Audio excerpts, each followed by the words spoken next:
자, 그러면 먼저 뉴스 3부터 한번 가보겠습니다. 우리 권순우 취재팀장 어서 오십시오. 예, 안녕하세요. 3프로TV 권순우 취재팀장입니다. 네, 반갑습니다. 어서 오세요. 아, 네. 자료 준비가 좀 덜 돼가지고 그렇습니다. 계속 하고 있었습니다. 아, 일 너무 또 하고 싶구나. 그러니까 이 얘기를 분명히 전해드려야 되는데 네. 제가 준비가 좀 덜 돼가지고 말하면서도 계속 준비하고 있는. 아, 그때 진짜 너무 속상하죠. 막 네. 나는 더 하고 싶은데 준비를 더 잘했어야 되는데. 그 마음이 너무 이해됩니다. 그렇죠. 네. 자, 예, 뉴욕 증시는 다우존스는 0.8% 하락했고요. 나스닥은 0.27% 상승했습니다.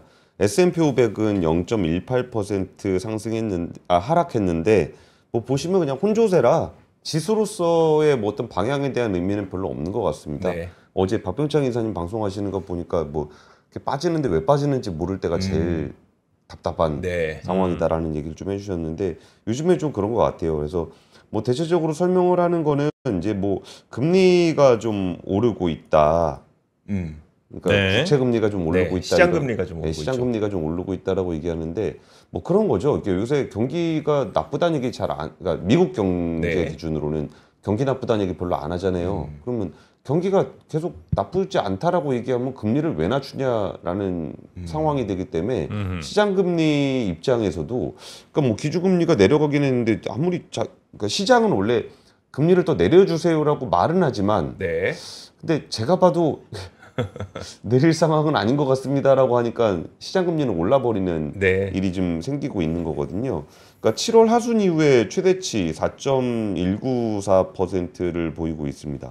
근데 뭐 금리가 4.194%면 그 낮은 금리는 아니에요. 네. 우리가 좀 너무 높은 금리를 그렇죠. 오래 보다 보니까 그렇긴 한데 그러다 보니까 국채 수익률이 계속 오르고 있는 거는 미국 경제가 이제 회복세를 유지를 한다라고 보는 거고 네. 그러다 보니까 금리 인하에 대한 기대감이 좀 낮아서 그런다라는 건데 사실 뭐 이게 대단한 얘기는 좀 아닌 것 같은 게 이게 뭐 시장에서 이렇게 발작적으로 금리가 오르는 건 아니잖아요. 네. 그러니까 뭐 지수도 그냥 혼조세 정도를 유지하고 있는 걸로 봐서는 이런 때는 결국은 이제 그러니까 개별 주식 장세로 갈 수밖에 없는 거라 네. 뭐 지수가 오르냐 떨어지냐가 문제가 아니라 내가 무슨 주식을 가지고 있느냐가 훨씬 더 중요한 시기가 돼 있지 않은가 싶습니다.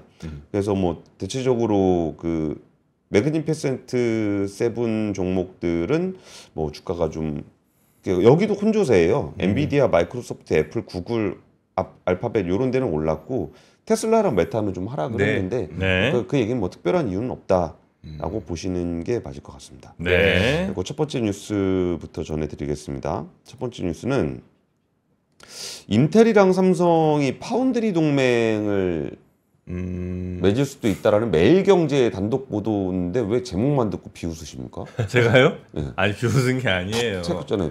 푸시. 아, 이거는 이제 내가 그러면 삼성과 인텔에 만약에 파운드를 합친다. 삼성도 대단한 기술을 가진 회사고 인텔도 뭐 원천 기술부터 시작해서 어마어마한 회사 아니겠습니까? 두 회사가 합친다. 그럼 이제 뭔가 새로운 시너지가 나올 수 있지 않나? 나도 생각이 들은 건데 왜? 나한테 왜 그래? 와 끝까지 태도를 안 바꾸시네요. 아니. 한번 얘기를 해줘봐요. 어떻게 합친다는 건데. 뉴스부터 볼게요. 뉴스가 없어요. 이거는 매일경제 단독 보도인데 그러니까 내용이 이런 뉴스는 확인을 하기가 굉장히 어려운 네네.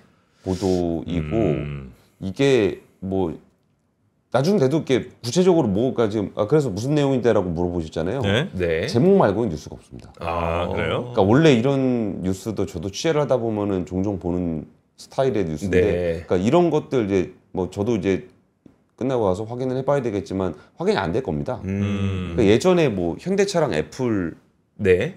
뭐 해가지고 애플카 만든다는 뉴스 뭐 네네. 이런 느낌이거든요. 그러니까 내용이 없어요. 딱 제목 한 줄 말고 내용이 없는데 네. 어쨌든 내용을 좀 써놓은 거를 설명을 드리면 그 인텔에서 삼성전자에다가 면담을 요청을 했다. 네. 그리고 이재용 회장과 팩겔싱어가 다이다이로 한번 만나자. 그리고 파운드리 부문의 포괄적인 협업 방안을 논의하고 싶다. 뭐 이런 얘기를 했다는 겁니다. 네. 그리고 이 내용이 나왔던 이유는 지금 정 프로님이 비웃으셨던 것처럼 그러니까 인텔 파운드리도 인텔 파운드리 서비스가 설립이 됐는데 네. 손님이 없습니다. 네. 뭐 마이크로소프트니 뭐 거기서 주문 넣는다고 얘기했지만 마이크로소프트는 큰 회사지만 반도체는 거의 안 만들거든요. 네. 그러니까 뭐 얼마 안 되는 물량이고. 네. 그러니까 삼성전자는 글로벌 2위 업체지만 네. 격차가 많이 나는 2위입니다. 음. 그러다 보니까 뭐 파운드리 시장의 점유율은 TSMC가 62%, 삼성전자가 11%인데 네. 뭐 그러면 62 대 11이면은 격차가 많이 나긴 하지만 그래도 11%라도 있다라는 생각이 들 수도 있어요. 네.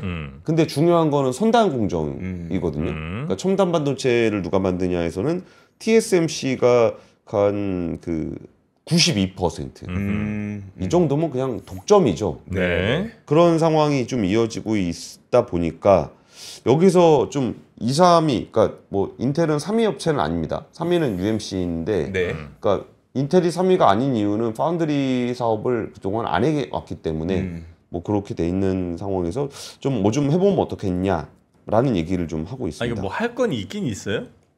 둘이 합치면 그러니까 뭐 그 둘이 뭔가 사실 확인을 안 해주더라도 그렇게 너무 비웃지 마시라니까. 비웃은 게 아니라 그러니까 둘이 예를 들어 삼성전자는 이건 잘하는데 이건 조금 부족해. 그래서 지금 현재 전체적으로 좀 안 돼. 인텔은 다른 건 뭐 하나는 잘하는데 뭐가 좀 잘 안 돼. 근데 서로 이렇게 마치 테트리스 블럭처럼 이렇게 딱 맞추니까 너무 딱 좋아 둘이. 서로 부족한 게 있고 서로 넘치는 게 있고 그래서 그러면 이제 너무 합치는 이제 시너지가 나는 거잖아요. 그러니까 정프로 얘기는 그 바보 둘이 만나면 큰 바보 아니냐. 또 왜 이렇게 몰고 갑니까? 바보 둘이 모였으면은 아니에요. 정상인이 되는 게 아니라 큰 바보 되는 거 아니야. 이거 무슨 이거 말도 안 되는 얘기입니까? 삼성전자도 2위 잘한 회사고 인텔도 괜찮은데. 근데 그 정프로님 말씀의 그 얘기가 제일 먼저 드는 생각이 맞아요. 네. 그 시장에서도 그렇게 볼 것 같아요. 네. 그러니까 이제 바보 둘이 모이면 큰 바보지 그게 정상인이 되냐. 뭐 이런 느낌이 좀 있긴 있는데 사실 이게 그 바보 둘이라고 하기에는 그 가진 게 좀 많은 회사들이죠. 그렇죠. 네. 어떻게 바봅니까? 근데 거기에서 이제 지금 시대적 흐름을 잘 맞추지 못한 두 회사잖아요. 네. 그러니까 뭐 인공지능 반도체라든지 이런 것도 사실 뭐 엔비디아가 TSMC의 주요 고객은 아니었어요. 그러니까 TSMC가 이제 애플만 챙기고 엔비디아는 네. 저 뒤에 줄 서 있던 애고 그리고서 이제 그 삼성전자 와가지고 좀 파운드리 좀 해주세요 이러던 회사였잖아요. 그렇죠. 네. 근데 시대적 흐름이 그 파운드리 쪽에서와 그 패키징 쪽이 네. 같이 엔비디아의 AI 반도체하고 잘 맞으면서 두 회사가 지금 전 세계적인 회사가 돼 있는 거잖아요. 그러니까 이건 타이밍의 문제가 좀 있는 거고 인텔도 이게 뚜껑을 뭔가 창고를 열어보면 네. 그 안에 그 어마어마한 지적재산권, 공정기술, 생산설비, 뭐 연구개발 협력 이런 부분에서 할 수 있는 게 많긴 많아요. 그렇죠, 네. 그렇죠. 그러니까 삼성전자가 또 그러니까 인텔은 가지고 있지만 써먹지 못하는 것 중에 하나가 파운드리는 의외로 그 지적재산권이라는 게 되게 중요합니다. 그러니까 뭔가 팹리스 회사에서 뭘 만들어 갖고 설계도를 그려서 네. 가져가면은 뭐 우리가 이제 건축 설계사를 예를 들면은 건축 설계사에서 이렇게 그림을 그려서 이렇게 시공사에다 이렇게 갖다 주잖아요. 네, 네. 그럼 시공사에서 딱 보고서 이게 이렇게 하면 안 돼. 우리 십장 아저씨들 네. 아니면 건설 현장의 소장님들이 네. 이게 이렇게 하면 사고나. 이거 내가 맨날 이거 해봤는데 왜 니는 맨날 이렇게 그려오더라. 그렇죠, 그렇죠. 그게 이제 생각보다 되게 많거든요. 경험 무시 못합니다. 예. 그러면 전 세계 그 다양한 팹리스 회사들이 다양한 방식으로 설계도를 그려갖고 왔을 때 네. 이게 실제 반도체로 만들어지려면은 뭐가 필요한지가 생각보다 되게 중요합니다. 그런 것들을 인텔이 좀 많이 갖고 있다는 인텔이 거죠. 엄청 많이 네. 가지고 있죠. 그렇겠죠. 네. 거기에 이제 IP라든지 그러니까 디자인 하우스라는 데는 또 이제 이걸 또 맞춰주는 데가 네. 디자인 하우스거든요. 근데 삼성전자도 그런 부분이 좀 약해요. 그러니까 자기 거 중심으로 좀 만들어 오다 보니까 네. 그런 부분들에 대해서 뭐 지적재산권이나 뭐 기술이란 이런 것들이 협력할 부분이 있고 또 뭐가 있냐면은 패키징이 있습니다. 패키징. 네. 인텔도 패키징 기술들이 꽤 있는데 남의 거를 패키지해 본 적은 없어요. 그러니까 선제적 기술들은 꽤 있는데 네. 이런 부분들이 그러니까 이 패키징이 왜 중요하냐면은 지금은 반도체 하나하나 만드는 것보다 오히려 반도체들을 연결하고 이런 게 훨씬 더 중요해졌거든요. 네. 그런 패키징 기술들이 좀 있긴 있습니다. 그러니까 근데 그런 거죠. 그러니까 그 지금 반도체는 고객이 원하는 대로 포장해 줘야 된다. 뭐 쉽게 말하자면 패키징을 포장이라고 표현한다면, 근데 자기 물건을 자기가 그 효과적으로 포장하는 건 할 수 있는데 고객이 원하는 대로 포장하는 건 못 해봤다는 거죠. 아, 그쵸. 인텔이 예, 기술은 많은데, 기술은 많은데. 예, 뭐 이렇게 원래 부잣집은 뭐 우리 집에 쓸만한 거 있으면 가져가. 그러면은 막 우리 가면은 뭐 이거 가져가도 돼요? 뭐 이런 거 있잖아. 그거 20년 전에 그 내가 어디 가서 사왔는데 그거 어디서 샀나 모르겠네. 뭐 이런 거. 예. 그런 것도 되게 많거든요. 근데 이거는 진짜 그냥 뭐 이런 얘기 한 거고, 제가 좀 이 뉴스를 봤었던 포인트는 이 뉴스 자체는 사실 확인도 쉽지 않을 거고 네. 실질적인 효과가 뭐가 있는지를 검증하기도 쉽지 않을 거예요. 네. 근데 여기서 중요한 포인트는 그 반 엔비디아 진영, 그러니까 비욘드 엔비디아. 이전에 제가 삼성전자 위기론 얘기할 때 네. 엔비디아 그 다음을 다들 준비하고 있다는 얘기를 좀 드렸었잖아요. 네. 근데 진짜 이런 일들이 많을 거예요. 그러니까 이전에는 이게 말이 돼? 라고 생각했던 일들이 삼성전자하고 인텔이 협력한다라는 거는 좀 네. 되게 특이한 그렇죠. 일이거든요. 근데 이런 일들이 정말 많이 일어나고 있을 거예요. 그러면서 그 다음 판을 되게 모색하고 있는 뉴스가 흐름 중에 하나로 네네. 보시면 좋을 것 같아요. 네. 이 뉴스 자체보다는. 삼성전자랑 인텔이 근데 둘 다 엔비디아에 열심히 칩을 맡기고 있다는 게 참 슬픈 일이다, 그죠? 네. 그러니까 삼성전자도 엔비디아에 그 스마트폰 들어간 칩들 다 맡길 거 아니에요. TSMC? TSMC에 참, 그죠? 퀄컴이 TSMC에서 찍은 칩을 그렇죠. 삼성이 쓰는. 삼성이 쓰죠. 그러니까 네. 인텔도 저 TSMC에 또 칩 맡길 거 아니에요.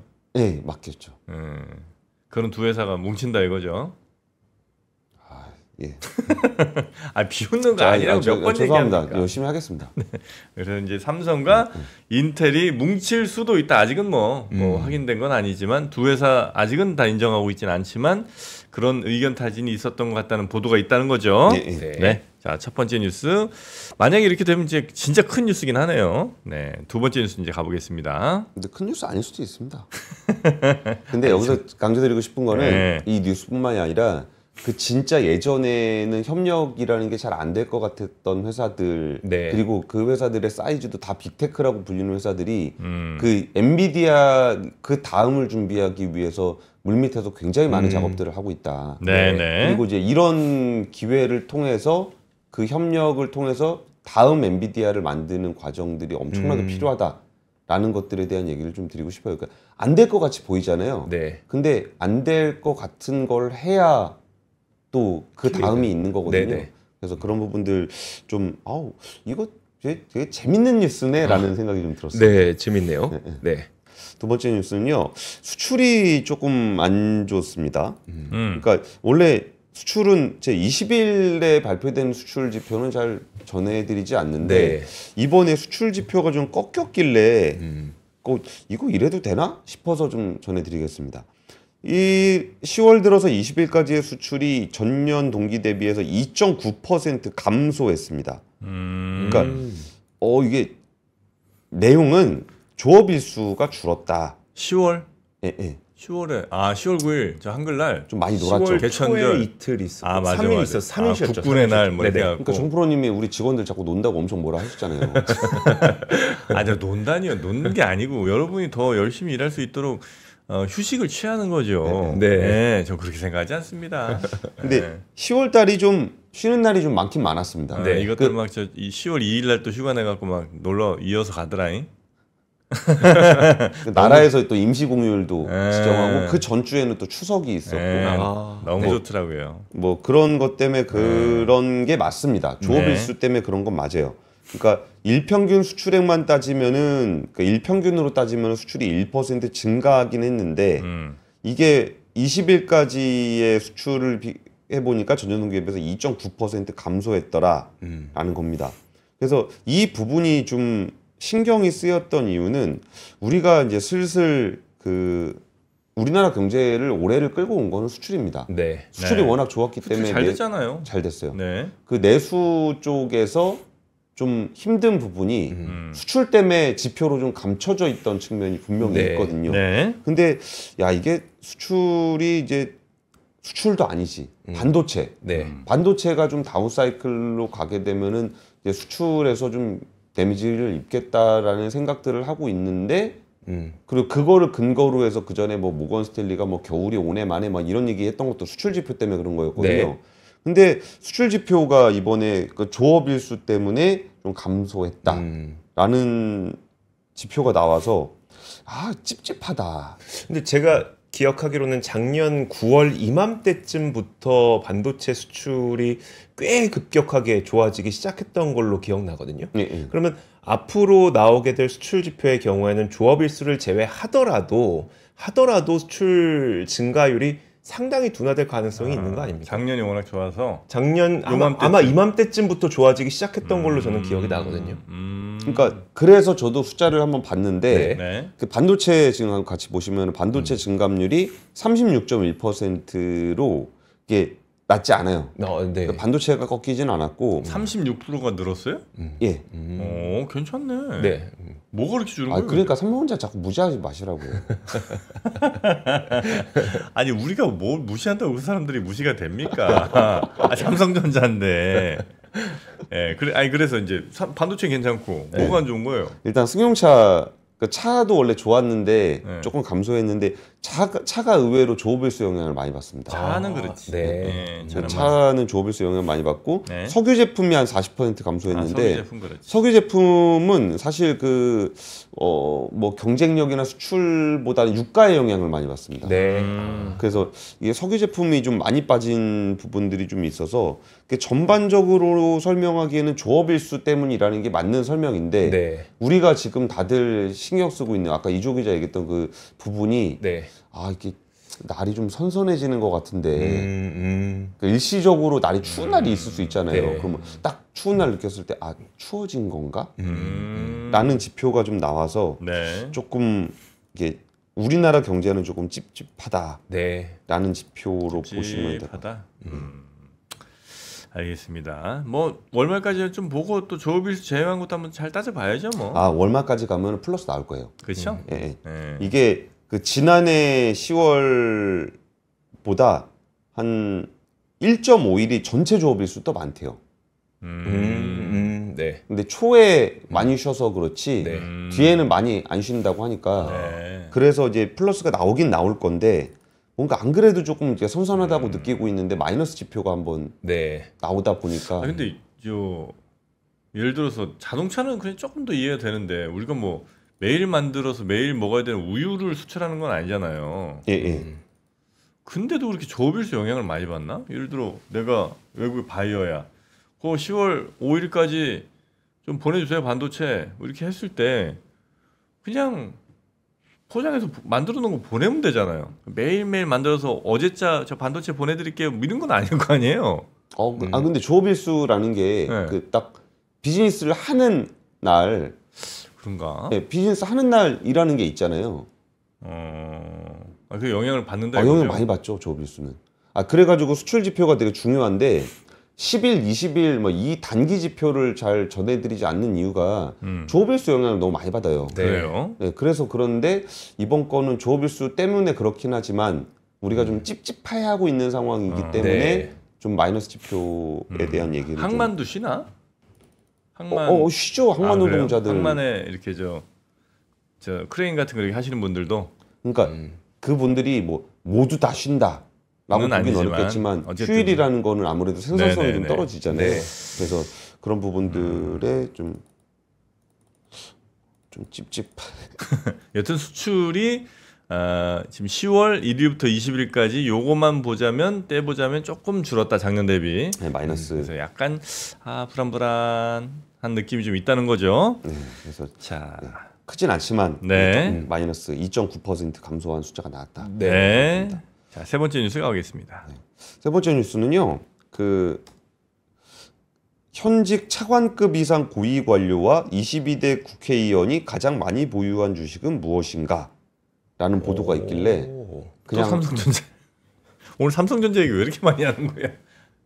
그러네. 삼성전자, 테슬라, 삼성전자 애플 얘기를 이군요. 야. 계속하네. 전 애플 테슬라 얘기하려고 그런 거. 그래요? 네. 네.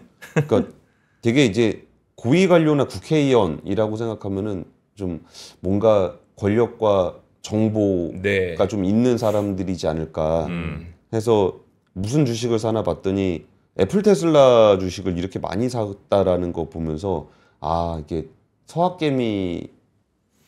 아, 네. 국회의원들도 카카오 네이버가 4, 5위에 있네요. 그것도 아 우리와 고통을 함께 하시는 분들이구나. 아, 그렇구나. 엔비디아 뭐 개인 투자자들이랑 비슷비슷한 것 같은데. 아, 그게 놀랍지 않습니까? 이거 고위 관료나 국회의원이라고 이름 지우고 네. 뭐 예를 들어서 뭐 5천만 원 이하 투자자가 많이 보유한 주식을 한번 리스트업을 해보면 네. 어떨까? 네. 한번 대충 이런 수익이 나오지 않을까 네, 않을까 네. 싶었었어요. 그들이나 우리나 도끼인 개끼니다. 큰 차이 없더라. 뭐 그런 뉴스군요. 그런 뉴스라서 들고 왔습니다. 네. 국회의원들은 근데 이렇게 보유하고 있는 거 말고 또 좋은 방법들이 또 있는 것 같더라고요. 재테크하는 뭐 그러니까 고위 공직자들 뭐 국회의원들 보니까 와 재산이 뭐 1년에 뭐 20, 30억씩만 늘고 이런 사람들이 꽤 있어요. 아 그래요? 어떤 네. 분이 계신가요? 아니 뭐 이렇게 재산 공개 이제 매년 하잖아요. 예, 예. 그거 이렇게 변동하는 거 보니까 뭔데 갑자기 막 원래 재산이 이게 예를 드는 겁니다. 원래 재산이 뭐 80억이었는데 갑자기 다음에 220억이 됐어. 진짜 어떤 100몇십억이 늘었더라고요. 뭘 하면 이렇게 느나? 네. 용 빼는 재주가 다 있는 거죠. 그런 사람들은. 아 저는 어떻게 봤냐면 아 이 사람들의 그 평균적인 지표는 음. 일반인과 차이가 없다. 음. 그 얘기를 일단 드리고 싶었던 거고 네. 그 용 빼는 재주가 있냐 없냐는 뭐 예를 들어서 지금 주식을 가장 많이 신고한 사람은 안철수 의원 네. 안랩 주식 네네. 한 1,000억 정도 되고 그리고 윤상현 의원이 그 삼성전자 주식이 뭐 한 175억 그렇게 많아요? 삼성전자뿐만이 아니라 그 상장 비상장 주식 합계가 네. 와, 그 175억. 삼성전자 주식 제일 많이 가지고 있는 사람은 이제 고동진 의원 네. 이분은 원래 삼성전자 원래 사장 그쵸, 했던 출신이죠. 사람이니까 네.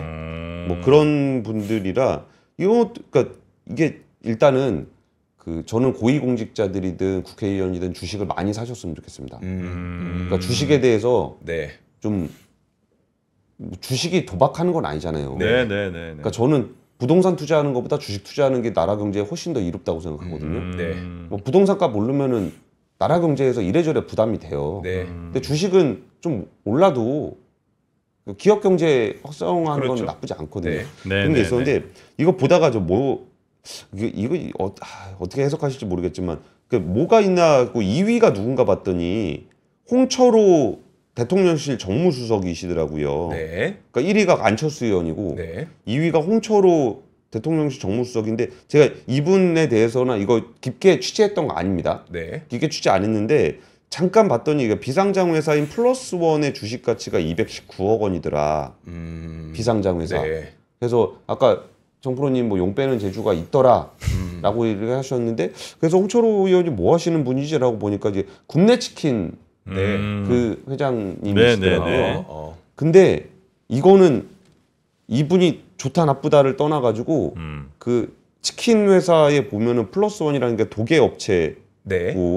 그 다음에 닭고기 유통업체 가맹본부 이렇게 돼 있는데 네. 이거 그 김현정 더불어민주당 의원실에서 만든 화면 있으면 한번 자료고, 보여주세요. 네. 네. 뭐 내용을 제가 깊이 있게 보진 않았는데 딱 보고서 느꼈던 부분이 그 이거 국민일보 출처입니다. 네. 이 표 그린 거는 하림에서 전형적으로 했던 방식이에요. 이거 이렇게 하면 네. 그 일감 몰아주기 대상 기업이 아니라서 분명히 문제가 되진 않을 건데 그러니까 규정상 문제는 없을 건데 이런 식으로 하면은 그냥 재산 거의 상속세 한 푼도 안 내고 다 자녀들한테 넘겨줄 수 있는 그런 그러네. 구조가 되는 거고 도계하고 유통하고 가맹본부를 수직 계열화를 시키면은 네. 이게 전형적으로 하림에 했던 방식이거든요. 네. 하림에서 그 닭 주사 맞추는 거 뭐 이런 거 음. 가지고 지금 승계가 다 끝나 있어요. 네. 그러니까 하림은 애들한테 다 상속이 다 끝나 있는 네. 회사거든요. 그리고 아까 용 빼는 재주가 있더라 말씀해 주셨잖아요. 근데 딱 보고서 플러스 원이 뭐지? 라고 봤더니 국내 치킨이네? 국내 치킨인데 왜 플러스 원이라는 회사를 갖고 있지라고 보니까 잘 준비를 닭 하셨구나. 네. 키우고 그 키운 닭 유통하고 그 그 닭이 닭한테 이제, 뭐 할인은 어. 그 닭 가지고 주사 맞추고 뭐 네. 그거부터 해서 닭 팔려는 거 어떻게 팔고 이런 거 다 에휴, 하여튼 다 있더라고요. 뭐 사모펀드도 어떻게 잘 운영하시고 비상장 주식도 잘 또 활용들 하시고 방법들이 다 있더라. 예. 왜냐하면 룰을 만드는 사람들이잖아요. 네. 룰을. 예. 룰 만드는 사람들이 그들이니까 네, 다 방법이 있더라 하는 얘기를. 정부님 저 그 얘기는 좀 싫어요. 뭐요? 그분들이 룰을 만들어서 자기한테 유리하게 해서 그렇다라는 거는 국회의원들을 그냥 통짜로 너무 냉소적으로 보는 것 같아서. 근데 이분은 국회의원도 아니고 맨날 그거 하던 분 네네. 있잖아요. 아, 그러니까 그렇죠. 오히려 그러니까 이런 부분들에 대해서 우리가 너무 이렇게 둔감한 거 아닌가? 우리가 막 삼성전자 이런 거 맨날 비판하고 네네네네. 맨날 감시하고 막 그러잖아요. 네. 근데 우리가 국내 치킨이 그러는 부분에 대해서 관심을 안 갖고 음. 어쩌면은 뭐 자영업을 하든 중소기업을 하든 이분들이 사회적으로 뭐 이렇게 뭐 되게 유명한 사람이 아니라고 하더라도 네. 그러니까 기본적으로 지켜야 되는 뭐 윤리라는 게 있잖아요. 네. 그럼 나는 일감 몰아주기 대상 기업이 아니니까 나는 그렇게 해도 돼. 나는 대단한 사람이 아니니까 뭐 나는 되게 나쁜 짓을 해도 돼. 이거는 좀 아니지 않나 싶었어요. 그러니까 네네. 이분이 이 구조를 가진 거는 정부석이 되고 나서 가진 게 아니잖아요. 네네. 원래 하던 그렇죠. 중이잖아요. 네. 그러니까 오히려 그러니까 너무 사소한 잘못에 우리가 너무 둔감한 거 아닌가? 사소한 사이즈는 아니지만 사소하지 않죠? 사소하지 않은 사이즈인데 네. 뭐 그런 부분에서 뭐 나는 그냥 뭐 중소기업이니까 괜찮아. 뭐 나는 중견기업이니까 괜찮아. 뭐 이런 부분들을 더 견제해야 되는 게 아닌가 싶어요. 그러니까 국회의원 전반으로 보면 네. 아까 개인 투자하고 차이가 없어요. 네, 네, 네. 그러니까 오히려 그런 하나하나를 좀 더 디테일을 챙겨야 되지 않나. 아휴, 하여튼 뭐 한숨이 좀 많이 나오고 힘이 빠지지만 오늘 뉴스는 요 정도 하고요. 그러니까 이게 어찌 보면 다 과거에 막 이렇게 했던 사람들이 어떻게 해서든 이제 자녀들에게 물려주기 위한 이런저런 편법들 쓰고 뭐 이러는 거 아니겠어요? 좀 더 미래를 위해 가야 되는, 미래를 향해 가려면 네. 이런 좀 구태들은 좀 버려야 되는데 말이죠. 그래서 미래는 그럼 어떤 기술들이 우리를 이끌까? 2024 미래 유망 기술 컨퍼런스가 코엑스에서 열립니다. 그래서 거기에 사전 등록을 또 하러 가야 되지 않겠습니까? 네. 이 링크를 클릭하시면 사전 등록 하실 수가 있고요. 올해 이게 19번째 맞는 건데 여기서 나온 기술들이 결국은 미래를 이끌어 왔더라. 이게 지난 역사를 보면 증명이 됩니다. 네, 그래서 미래 어떤 기술이 유망할지, 어떤 기술이 우리를 지배할지, 그냥 AI 그냥 멍하니 그냥 너무 크게 이렇게 막 네. 갖지 말고 디테일하게 AI면 그 AI 중에 어떤 단계에 어떤 무엇, 어떤 방향 이런 것들을 미래 유망 기술 컨퍼런스에서 한번 만나보시길 바라겠습니다. 자, 요거 이런 거 보고 투자해야 돼요. 차라리 네. 그죠? 괜히 뭐 여기저기 소문 뭐 어디 루머 이런 거에 자꾸 휘둘리지 마시고 누가 뭐 샀다더라 이런 거 하지 마시고 미래 유망 기술 보고 하면 3년, 5년, 10년 그냥 가는 거거든요. 맞아요. 자, 여기에서 다 나왔습니다. AI 얘기도 몇 년 전에 나왔고 네. 2차 전지 얘기도 다 나왔습니다. 미래 유망 기술 컨퍼런스에. 미리 봤으면 한 3년 전에 엔비디아를 네. 사서 지금까지 들고 그렇죠. 있을 텐데. 방산 뭐 다 나왔다고 여기. 바이오 이런 거. 참, 지금 뭐 그 싹센다 아니 뭐지 그 마운자로 뭐 위고비 뭐 네, 미래 마운자로? 유망 기술 다 나옵니다. 자, 그렇게 여러분도 미래 기술에 미래에 투자하시기 바라겠습니다. 시간에 투자하시기 바라겠습니다. 아유, 네. 멋있는데요. 멋인데요. 시간에 투자하라. 시간에 투자. 좋은 기업, 좋은 유망한 기업 사놓고 시간에 투자하는 거예요. 우린 너무 주식을 그냥 지금 당장 뭐 사서 내일 모레 500원 오를까 이것만 너무 이해 안 된다는 겁니다.